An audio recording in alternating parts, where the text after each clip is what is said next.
igual, tienen moña, tienen feria y mentira que al final ellos tan a otro nivel. Hey yo, what up guys, it's Gabi from TDN, Team DeathNote, back at it again. And like promised, you know, we're over here doing another video because the other previews just came out for the rest of the set 3. Well, not the rest, it's just the red and blue. And you know, there's a lot of interesting cards and leaders. But beforehand, before we even get to that, you know, I'm feeling so grateful with all of you guys. You know, we have jumped up a tremendous amount of subscriptions. So thank you guys for that, like in general. And just for that, I'm going to be giving out a giveaway. So there's a giveaway on this video. All you have to do is just be subscribed to me, since you guys are already subscribed, you know. And you know, all you have to do is just hit like on this video and comment down below hashtag TDN, so you know, like Team DeathNote, and we will pick a winner and we will send you out this map. It's gonna be the Android 18 map. I actually did this. I customized my mats. They are hand drawn. So as you can see, you know, they're all done by markers and Sharpies. You see these on the videos that I actually use when I play or card fight or however that you want to say it. So yeah guys, now get into the leader. The leader that I am going to break down is going to be Dr. Myuu from GT. So this is the Dr. Myuu GT leader breakdown. Now he's kind of interesting because he has to activate main. You know, he's a 10k body, once per turn red. You choose one machine mutant battle card from your hand with 5k or less power and play it. And when you're at 4 life or less, you get to draw 2 cards and flip this card over. He becomes Scheming Dr. Myuu. He's a 15k body. He has basically the same effect that he has on his front side, but instead of a 5k, you get a 10k machine mutant and you play it. And when he attacks, you get to draw 1 card. So you know, he's giving you free pluses out there, guys. You know, it's a very interesting leader because, you know, we don't have leaders that actually let you call battle cards out there for free unless they're tokens, kind of like the Chilled, you know, etc, etc. So he has a few targets that he can actually call out that are machine mutant guys. And one of those targets will be your very own Dr. Myuu. He's a 1-drop 5k body. So his name is Dr. Myuu under Baby's Control.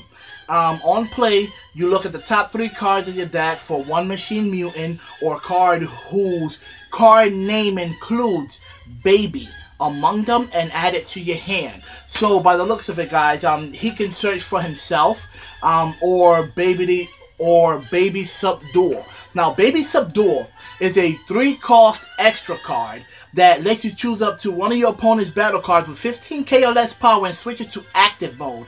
And it gains plus 5k power until the end of turn. Then you gain control of that card.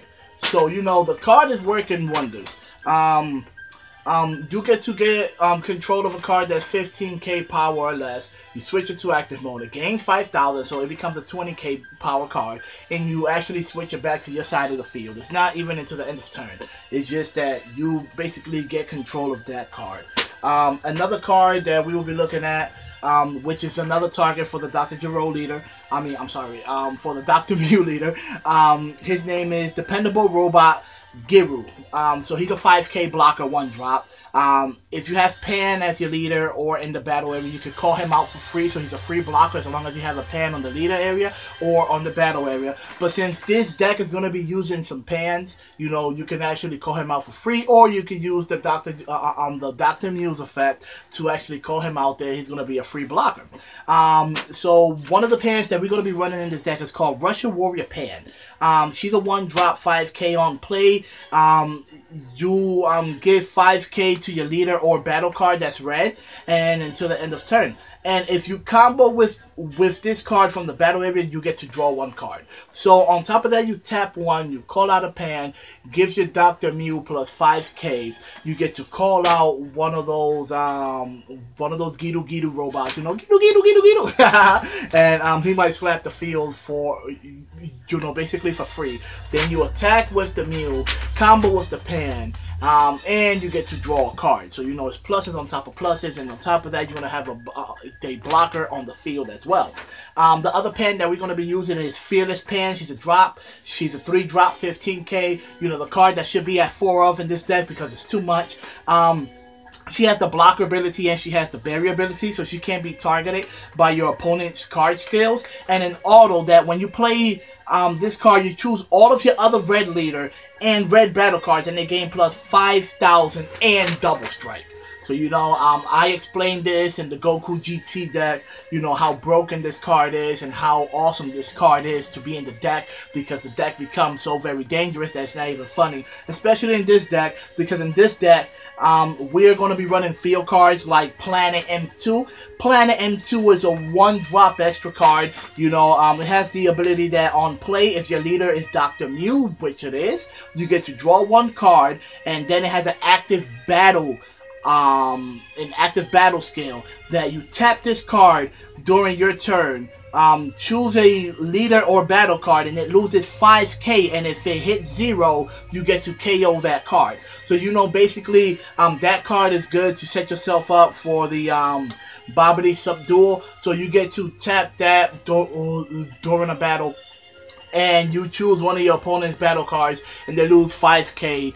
You know, putting down like a 20k Beerus with double strike, you bring him down to 15, and you use the Subdual, and he gains that 5,000 back, so he's going to be 20, and he's going to go to your side of the field. So you have a 20k double strike in Beerus just for the cost of 3 because of Subdual. So I think that right there alone is pretty much dangerous, guys, you know. And then on top of that, it also sets you up for when you do the for when you do the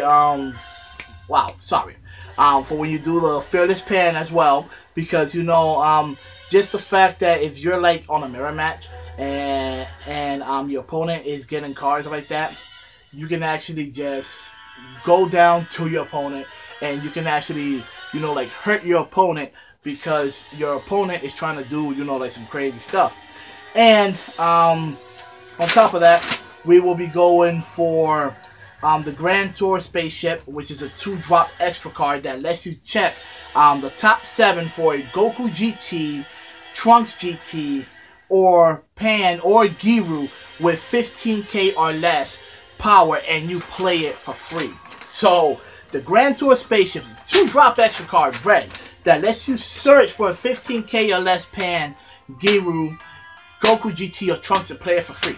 Fearless Pan is a 3-drop, 15k. So right there and then her effect goes off that your leader in battle cards that's red, they all gain 5,000 and double strike. So you know, I really think that this card should be ran as 4 of the Grand Tour Spaceship, just because you have a big opportunity to keep spamming the Pam and making your opponent drop plus 5k due to the Planet M2 card. So you know, you bring down your opponent for 5,000, while your leader card and your battle cards that are red gain 5,000 and double strike, making it more deadly towards your opponent when you start to swing at him, because it makes your opponent have to combo at least 1 more extra card from hand than what he normally used to do. Because if you're attacking for 15k and he's already awakened, he doesn't have to combo with a 5k. He's gonna have to combo for a 10k, making him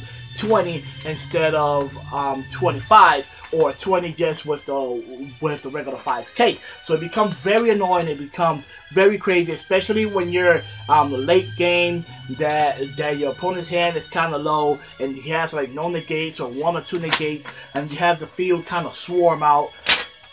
It's game over, guys. I mean, really, it is game over. Now, let's go to the Rildo package or the Machine Mutant package, however you want to say it. And now, they are all about sending, well, not really sending. They are all about searching for each other. And they do the Union absorbing, even from the drop area, which is very interesting. And making your opponent battle cards lose a lot of power, and if they hit 0, they are KO'd, which is good. Red is getting some really good popping, mechanics. But we're gonna have to see, you know, how it all plays out, because we have to really play the deck to actually rate the deck, especially rating like this type of Gildo package with the Union Absorb. You know, I'm not saying that it's bad, but I'm just saying that it's kind of gimmicky. But you know, I have a whole other type of variation which I would put into the deck, but you know, that's all for like another type of video that we're going to do later on, guys. But you know, the Rildo package with the Subdual is actually very good, because you get to reduce your opponent's battle cards by 10k, making them, you know, drop from 25 to 15, and then you do the Subdual and you get control of them. That's what I was gonna say right after the Subdual, and it kind of flew my mind, so very sorry about that. But the way that I actually see that the deck is gonna be sort of good is you know, I am really interested to see how this deck does with the Goku GT package, just because you know, it's crazy, and the Goku GT package is actually good, especially with the Planet M2 card that reduces your opponent's leader card by 5, plus the Goku GT package that just be powerhousing to your opponent. Is just crazy, you know, because the Bobbity with the Trunks GT that lets you fill up the field, and you know, because this is a Trunks GT saying that he's a 4-drop, you get to tap 4, or you can evolve on a Trunks GT. He's a 20k attacker, size 4 red. He comes in the starter deck, and when he hits the field, you get to choose one of your red cards from your hand, 15k power less, and you get to play it out there. So the Bobbity pops out, and you check top 7 for up to 2 reds that are 25k or lower power, and they hit the field. So right there, then you tap the Planet M2, and your opponent's leader drops plus 5k while you're swinging at him. You might do a pan, so everybody gets plus 5,000 and double strike, while your opponent's leader is losing 5k, and you just go in on him. You try to just end his life during that turn. If you can't, you will most definitely drop his hand down, guys. You know, with a couple of mechanism of Overwhelm, with like the Bardock that could potentially just go out there and wipe some cards off of your opponent's field, or even the Red Champa that he goes out there, he pops everybody that's 15k or less. Is actually very good, especially with the Rildo package, you know. And last but not least, sorry, we have Topo. His name is Pride and Justice Topo. He's a 4-drop, 20k attack with a counter that lets you play him to negate an attack, and a permanent effect that if your opponent leader is a 15k or more, you reduce his cost by 2. And auto that if he KOs a battle card, he goes to active mode. So basically, this card here has a counter that when your opponent attacks, you can counter. If your opponent's leader is 15k or more, you get to tap 2 instead of 4, call him out there, negate the effect, and your opponent's looking at a 20k Topo just sitting there, you know, that can potentially be a threat during your turn, because once he starts attacking your opponent's battle cards and he KO'd them, he goes right back to active mode. So that means if you're swinging for the game with a pan on the field, with the Topo, he gets 5,000 in double strike, and they have, by any reason, any type of blockers out there, they have no negates. Once Topo swings and they block and they don't combo out for that blocker to actually stay on the field, Topo gets to restand and swing again. So, you know, it actually becomes very crazy. Let me know what you guys think about this video, about the Myuu package. You know, I'm not saying that it's gonna be OP or it's gonna be the best leader throughout the whole set of set 3. No, of course not. But it is a pretty okay leader. You know, there's a lot of different combos that you can actually realize with this deck and the real dope package. So, you know, I would actually like to have fun with decks like this. I will be probably making this deck, and we will be testing it out, guys. So just remember, we have a giveaway for the number 18 playmat that I made. All you have to do is just comment if you're a subscriber to my channel down below, hashtag TDN, so you can win this playmat, guys. This is Gabi from Team DeathNote, TDN, and just remember, we said it first, my dude. Que lo que es fortuna